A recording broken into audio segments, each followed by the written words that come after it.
We all like animated GIFs, but did you know that a GIF file can only store 256 different colours? When the format was developed in 1987, you were lucky if your computer could display 16 different colours on the screen, let alone 256, but these days it can cause some problems. To understand why, let's look at this photo that I took. This is a JPEG image which can store up to 16 million different colours, so everything looks quite nice.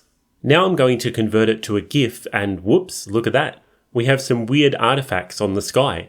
This is called colour banding, and it occurs mostly on smooth gradients because a lot of the subtle shades are in between the 256 available colours.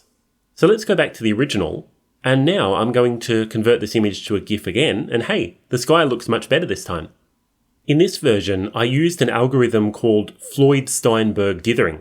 It works by replacing the colours in the image with those in the 256 colour palette, and then distributing the errors, in other words, the difference between the intended colours and the available colours, across the image in a way that's more pleasing to the eye.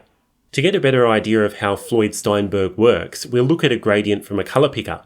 This is the full colour version, this is the undithered GIF, and this is the dithered GIF. It looks great from a distance, right? But if we zoom in quite a bit, we can see what's happening. It looks like it's put some noise into the picture, and that's almost true. In fact, it uses what's called an error diffusion, where the pixels are adjusted based on these fractions, which were apparently worked out through trial and error by the algorithm's developers. So, taking a pixel in the original image, let's pick this one, it finds the closest colour in the available palette, and then it subtracts the difference or the error value. Then it's used like this. If we go across one pixel, that one is assigned its original value plus the error multiplied by 7/16. Then the one directly underneath has its original value plus the error multiplied by 5/16.